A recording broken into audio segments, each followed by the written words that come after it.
सुबह सुबह पति पत्नी में कहां सुनी हो गई। पत्नी बोली, तुम कमाते हो, इसका मतलब ये नहीं है कि जब चाहे मुझ पर रोब झाड़ोगे। दिन भर इस घर में खपती हूँ, तब जाकर ये घर जैसा दिखाई देता है। 2 दिन मायके चली गई तो पूरा घर कबाड़खाना नजर आएगा। पति भी गुस्से में बोला, हर वक्त मायके जाने की धमकी मत दिया कर। 2000 किसी नौकरानी को दूंगा तब भी ये घर जैसा ही दिखाई देगा। पत्नी बोली, तब ठीक है, लगा लेना नौकरानी, मैं तो इस घर में अब एक पल भी नहीं रहूंगी। पति भी गुस्से में था, बोला, मैं भी तुम्हें झेलते झेलते तंग आ गया हूं। पति गुस्से में ऑफिस निकल गया। पत्नी ने लाल पीली होकर मां को फोन मिलाया। बोली, मम्मी मैं आ रही हूं, मुझे नहीं रहना इसके साथ, ये हर समय मुझसे लड़ता रहता है। मां बोली, क्या हुआ, किशोर ने तुम पर हाथ उठाया क्या? बेटी बोली, नहीं। मां ने फिर पूछा, गालियां दी क्या? बेटी बोली, नहीं।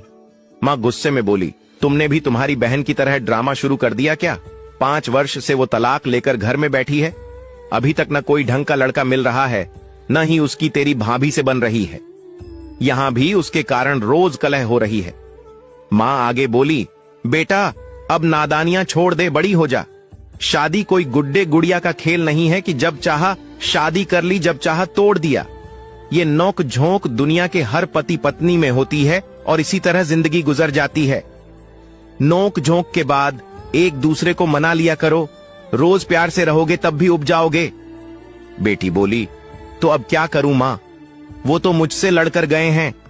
मैंने तो उन्हें बोल दिया है कि मायके जा रही हूं।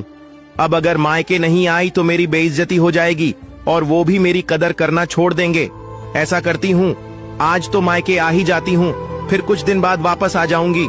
मां बोली, मायके भूल कर भी मत आना।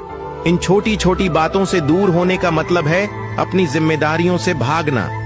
पति पत्नी अगर छोटी छोटी बातों के कारण दूर रहने लगते हैं तब एक दूसरे के बिना रहना सीख जाते हैं। इसलिए वहीं घर पर रहो और सुलह कर ले, मेरे घर मत आना।